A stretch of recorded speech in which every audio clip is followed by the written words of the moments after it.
प्रदेश के आगामी विधानसभा चुनाव में 6 महीने से भी कम का समय बचा है। तमाम राजनीतिक पार्टियां इस रण को जीतने के लिए एड़ी से चोटी तक जोर लगाने में लग गई हैं। इसी क्रम में मिशन 2022 के तहत बहुजन समाज पार्टी ने प्रबुद्ध समाज संगठनों को अपने साथ जोड़ने के प्रयास शुरू कर दिए हैं। आज जिले में बहुजन समाज पार्टी के राष्ट्रीय महासचिव सतीश मिश्रा ने प्रबुद्ध समाज के लोगों की नस टटोली। दिल्ली रोड स्थित एक होटल में प्रबुद्ध समाज के लोगों को संबोधित करते हुए सतीश मिश्रा ने कहा, विधानसभा चुनाव में 6 महीने से भी कम का वक्त रह गया है और वर्ष 2007 की तरह इस बार भी बहुजन समाज पार्टी इन चुनावों में खिताबी जीत हासिल करेगी। ब्राह्मण समाज पर विशेष फोकस करते हुए उन्होंने कहा कि ब्राह्मण समाज बसपा से लगातार जुड़ रहा है। योगी सरकार में ब्राह्मणों पर जमकर अत्याचार हुए हैं। ब्राह्मण समाज एक ओर जहां दुखी है वहीं अपमानित भी महसूस कर रहा है। बहुजन समाज पार्टी सदैव ब्राह्मण समाज के साथ खड़ी रही है। पार्टी कार्यकर्ताओं में जोश भरते हुए उन्होंने कहा कि बसपा सरकार के दौरान प्रदेश में जितने कार्य हुए वो सभी प्रदेशवासी जानते हैं। कानून व्यवस्था किसे कहते हैं ये बहुजन समाज पार्टी ने बहन जी के सक्षम नेतृत्व में पूरे प्रदेश को अपने कार्यकाल के दौरान दिखाया है। अतः सभी कार्यकर्ता बूथ स्तर तक एकजुट होकर चुनावी तैयारियों के लिए कमर कस लें। सबसे पहले तो मैं आप सभी को धन्यवाद देना चाहता हूं कि आप इतनी बड़ी संख्या में आज यहाँ एकत्रित हुए हैं और कि ये जगह भी छोटी पड़ गई। हम लोगों ने अनुरोध किया था कि बरसात का मौसम में बंद कमरे में रखेंगे, कुछ लोगों से उनसे गोष्ठी में वार्तालाप करेंगे, लेकिन यहाँ तो आपने बिल्कुल सैलाब जोड़ दिया है और यहाँ से लेके बाहर तक जिस तरीके से लोग यहाँ कर सकता है और जिस तरीके से हम उत्तर प्रदेश में आज ये 20वां जिला है जहां पर हम आए हैं, जब से हमने शुरू किया 23 जुलाई से और अयोध्या से, और दिन प्रतिदिन जैसे जैसे आगे हम लोग एक कार्यक्रम को ले जा रहे हैं, जैसे जैसे बढ़ रहे हैं उतना ही उत्साह के साथ में लोग भी बढ़ने का काम कर रहे हैं, हमारा साथ देने का काम कर रहे हैं, हमारा हौसला पाने का काम कर रहे हैं।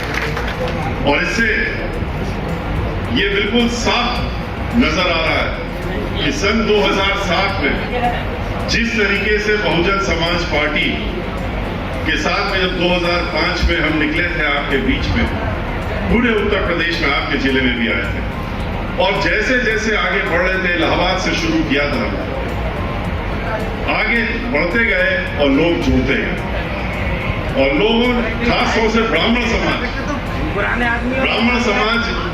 पूरे प्रदेश में धीरे धीरे धीरे धीरे इस तरीके से हमारे साथ जुड़ता गया कि वो आगे कारवां को बढ़ाता गया और नतीजा जो निकला वो नतीजा ये निकला कि हमने पूर्ण बहुमत की सरकार उत्तर प्रदेश में बनाने का।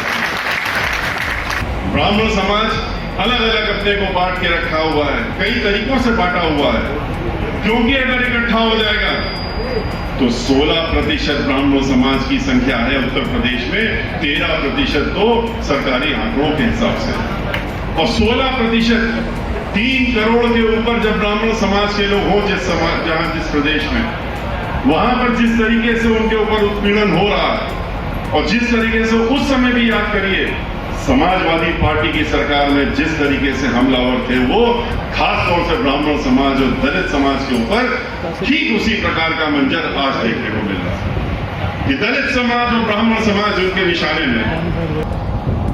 अगर आप बटे रहेंगे तो आप शून्य में बने रहेंगे। जिस दिन आप इकट्ठा हो जाएंगे, जिस दिन आप आपस में खींचातानी छोड़ देंगे, जिस दिन आप स्वयं के बारे में कि हमारा क्या भला होने वाला है व्यक्तिगत रूप से ये छोड़ करके ये सोचने लगेंगे कि आपके समाज का कैसे भला हो, उसी दिन आप आगे बढ़ जाएंगे और इकट्ठा हो जाएंगे। आपने देखा ये धर्म के जो ठेकेदार हैं, ये धर्म के जो बनते हैं कि हम धर्म के बड़े भारी ठेकेदार हैं, इनका असली चेहरा तो अब सामने आ रहा कि धर्म के ठेकेदार नहीं है, सबसे बड़े अगर अधर्मी हैं तो ये लोग अधर्म करने का काम कर रहे हैं और ऐसा अधर्म किसी ने सोचा नहीं। इस तरह का राम राज्य किसी ने नहीं सोचा था कि ये राम राज्य हो, ये तो रावण राज्य से भी आगे बढ़ गए, राम राज्य तो छोड़िए। अयोध्या नगरी का तो ये हाल है कि इतना खराब हाल तो इस प्रदेश के किसी भी जिले का नहीं होगा जितना अयोध्या का हाल खराब। वहां कुछ भी नहीं किया गया, पता ही नहीं कहां हजारों करोड़ रुपए खर्च कर दिए गए।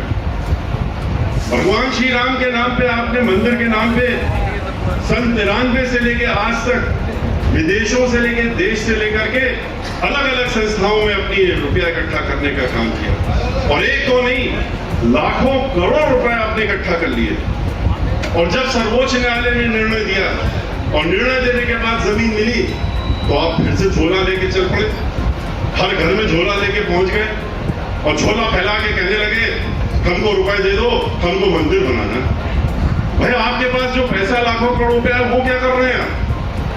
और फिर कहते हैं कि हमने 10,000 करोड़ रुपया चलिए मिल गया, मेरे को और रुपया चाहिए मंदिर बनाने के लिए। तो रुपया किस लिए चाहिए जब रुपया आपके पास पहले से है? उसका कहां इस्तेमाल हो रहा? उसका हिसाब तो आपको देना ही पड़ेगा। और मंदिर कहां है? कौन सा मंदिर बना रहे हैं आप? कोई मंदिर नहीं बन रहा वहां पर।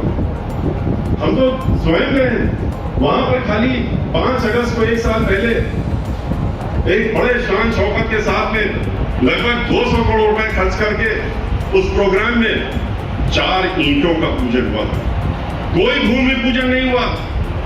लोगों को धोखे में रखा कि हम भूमि पूजन कर रहे हैं। वहां तो ईंट पूजन हुआ था, और वो ईंट कहां चले गए ये भी किसी को नहीं पता।